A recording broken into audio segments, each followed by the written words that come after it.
మెక్సికోలో ఒక వినూత్నమైన పాలసీ వచ్చింది. ఒక కొత్త విధానం వచ్చింది. అక్కడ బుల్ ఫైట్స్ చాలా ఫేమస్ అన్నమాట. అయితే ఇప్పటివరకు కూడా ఆ బుల్ ఫైట్స్ చుట్టూ విపరీతమైన వాయిలెన్స్ ఉండేది. స్వార్డ్స్, స్పియర్స్ ఇలా చాలా వాడేవాళ్ళు. కత్తులు, కటార్లు అన్నీ వాడి ఆ బుల్ ఫైట్స్ చేసేవాళ్ళు. అయితే 2022లో అలా వాడకాన్ని కంప్లీట్గా బుల్ ఫైట్ని బ్యాన్ చేసింది అక్కడ జ్యుడిషియరీ. ఆ తర్వాత దాని మీద చాలా చర్చ జరిగింది. రీసెంట్గా మెక్సికో సిటీకి సంబంధించిన మేయర్, అక్కడ అధికారులు ఇంకొక పాలసీ తీసుకొచ్చారు. ఆ పాలసీ ప్రకారం బుల్ ఫైట్స్ ఎలో చేస్తారు, హింస లేకుండా. బుల్ ఫైట్స్ ఎలో చేస్తారు, ఎటువంటి వాయిలెన్స్ లేకుండా, ఎటువంటి హింస లేకుండా. అయితే దీనికి సంబంధించి అసలు బుల్ ఫైట్స్ అనేవి మా కల్చర్లో భాగం కదా, హింస లేకుండా బుల్ ఫైట్స్ ఏంటి, దీని మీద పెద్ద చర్చ జరుగుతుంది అక్కడ. ఎందుకంటే హింస అనేది అక్కడ ఆ బుల్ ఫైట్స్లో చాలా న్యాచురల్గా జరుగుద్ది, అది కల్చర్లో ఒక భాగం అని అంటున్నారు.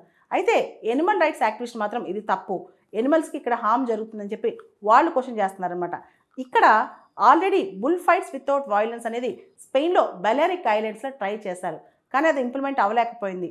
ఎందుకంటే బుల్ ఫైట్స్ కల్చర్లోనే ఇది భాగం అని చెప్పి చాలామంది వాదిస్తున్నారనమాట.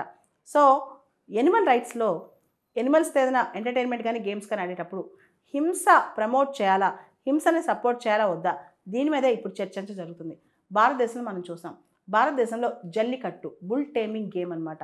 అక్కడ కూడా ఎనిమల్ రైట్స్ యాక్టివిస్ట్ చాలా గొడవ చేశారు.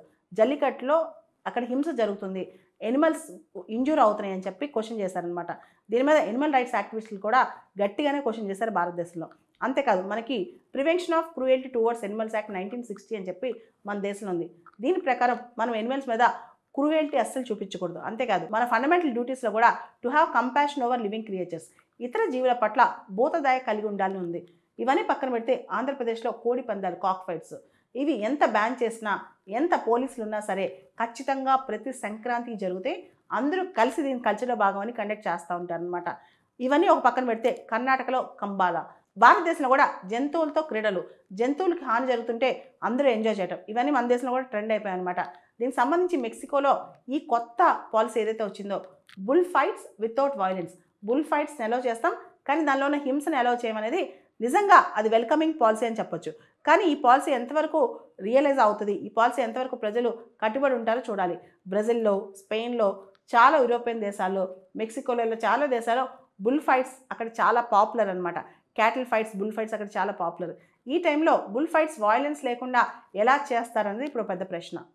అసలు మెక్సికోలో bull fights without violence, bull fights without violence, ఈ బుల్ ఫైట్స్ను అసలు ఓవరాల్గా సపోర్ట్ చేస్తూ ఈ పాలసీ ఎందుకు వచ్చింది? అక్కడ బుల్ ఫైట్స్ ఎకానమీ అనేది చాలా పెద్ద ఎకానమీ, $400 మిలియన్ ఎకానమీ అనమాట. దాదాపు 80,000 మందికి డైరెక్ట్గా ఉద్యోగాలు, 150,000 మందికి ఇండైరెక్ట్ ఉద్యోగాలు ఈ బుల్ ఫైట్ ఇండస్ట్రీ క్రియేట్ చేస్తుంది. దాంతోపాటు అది అక్కడ కల్చర్లో ఒక భాగం అనమాట. అంటే ఎనిమల్స్ యొక్క హక్కులు కాపాడుతూ, ఇంకో పక్క అక్కడ కల్చర్ని, ఎకానమీని కాపాడుతూ ఫైన్ బ్యాలెన్స్ క్రియేట్ చేస్తున్నాం, ఫైన్ బ్యాలెన్స్ డ్రా చేస్తున్నాం అని చెప్పి అక్కడ అధికారులు చెప్తున్నారు.